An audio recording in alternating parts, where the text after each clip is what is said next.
who's your best running back in the NFL right now? I think Derrick Henry is still King Henry. Saquon Barkley had the amazing season last year, but it kind of meant that people almost overlooked what Derrick Henry did, which is an almost as ridiculous season. And the body of work that Derrick Henry has got behind him now is just absurd. Multiple different teams, multiple different offenses. The guy can, at his age, like, he's so powerful, he's so strong, he's so difficult to stop.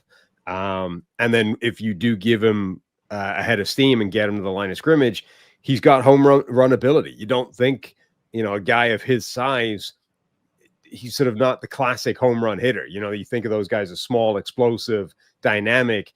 But Henry, once you get him moving at that size, he's so hard to bring down, and he's fast. Like, if you get him up to speed, he's not run down. Like, he may be big and powerful, but once you get him lumbering, people do not, run him down, catch him from behind. He can go 99 yards.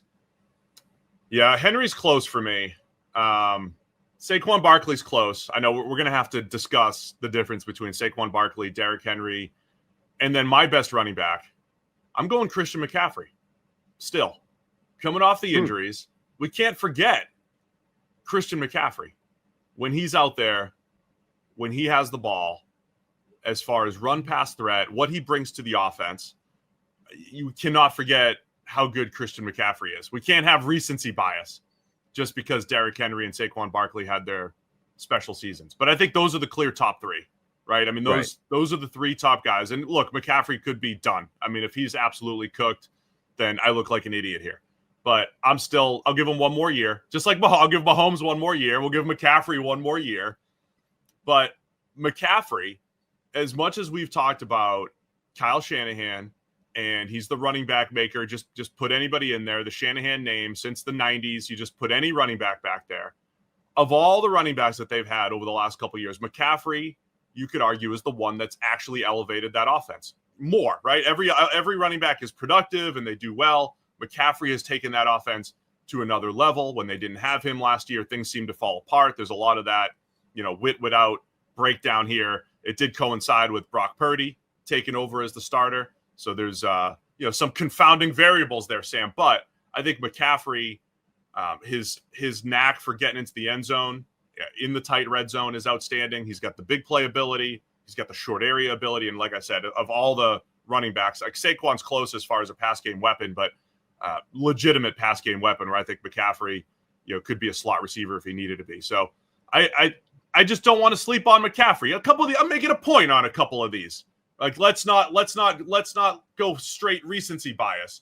Mahomes and McCaffrey for me for the top two here. Yeah, I mean, Saquon is the guy that we kind of have to cover as well, because coming off that season where he had an MVP kind of candidate type season, I think Saquon is the most physically gifted running back in the NFL. Like, I don't know how many other people could backwards hurdle over a guy, just in the course of running a play, but it's not many. He's got explosiveness. He's got, dynamism. His general physical skill set, I think, is probably the best of any running back in the NFL. And as we saw last season, if you put him behind the best offensive line in the NFL, that's a combination for, incredible production and insane kind of stats and just immediate touchdown success.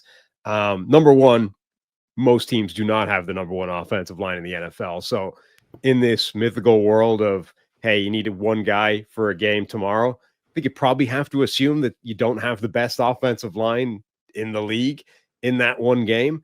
But number two, I think, we forget what it looked like when you put him in a different situation. Like, Saquon was with the Giants for years and did not look like that. Now, there were games where he looked like that. But overall, you have to at least recognize the impact that the Eagles' offensive line had on what Saquon was able to do.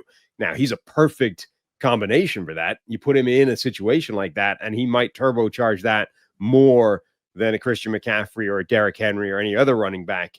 But I think in a more average situation, I think other running backs have slightly better vision. I think they have a slightly lower tendency to try and, bounce stuff and make the home run play. They'll just take 7 yards when there's 7 yards to be had. I think that's where Saquon is not as good as, certainly Derrick Henry is probably not as good as Christian McCaffrey, and maybe a couple of other running backs as well. Hey guys, just taking a quick break to tell you, hey, just over 50% of you are still unsubscribed to Check the Mic. It helps the channel. It helps to make sure that you don't miss any of our shows. So if you have a chance, hit the subscribe button right now. I think that's that particular area. I think that's a really good point by you, and that's probably where I landed. And look, it's not a knock to say this guy's the second or third best running back in the NFL. We're choosing one, right? We're ranking them. We're going out on a limb here. I would say if I have a good offensive line or a good to great offensive line, Saquon Barkley is the guy that I want. He's my number one, right there. This is an if then statement here. The way you're looking at this, hey, we got to win a game tomorrow. We might have an average offensive line. I would rather Henry or McCaffrey, but the way you said he's the most talented or whatever, however you describe, most skilled or whatever, however you described him. I would say I would describe it differently as he's the skill set that I would want the most on my team if I have a good offensive line, because of what we saw last year in Philadelphia. What was that stat I kept pulling out during the playoffs? He had like 20% of the 60-yard runs in the entire NFL last year. So when you have that good situation, Saquon's my number one guy. When I have a running quarterback and a good offensive line, Saquon's a guy that could take it to the house better than anybody when you give him a crease. And, we've said a bunch on the show here, this rejuvenation of the running back position. Like, neither Derrick Henry nor Saquon Barkley was good in 2023, statistically. What changed in 2024? You go to the Ravens, you go to the Eagles, you go to a great situation with a running quarterback. You have room to run, and you put up ridiculous numbers like Henry and Saquon did. So, yeah, if I have that situation, he's the guy that I want. Henry's close. McCaffrey, as long as he comes back without any injury concerns, I still think he's as special as those other guys, and to this point had been more special than I think Henry and Saquon before those injuries hit last year. I mean, Henry was still pretty good in 2023. Like, it was just not as good as he was previously. He still had wasn't it like three? It was like 3.9 yards per carry, but he still had more yards after contact than the same number than he normally has, right?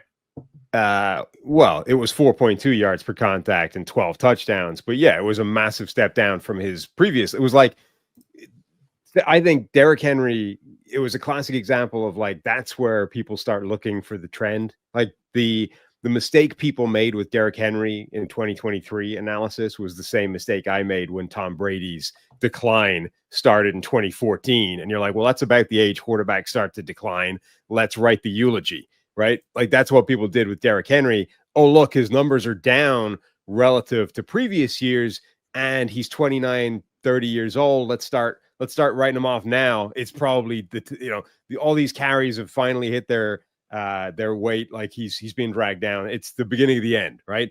And you're like, yeah, but remember, he's running behind the worst offensive line in the NFL. The numbers will probably go down. And then you put him on a decent line, and suddenly 4.2 becomes 5.9 with Lamar Jackson, the impact that he has on that as well. Like, I just think it wasn't bad. It was just worse than it had been before. Thanks for watching all the way to the end of our video. For more great content, click here to subscribe and here to watch another video. We'll see you again soon.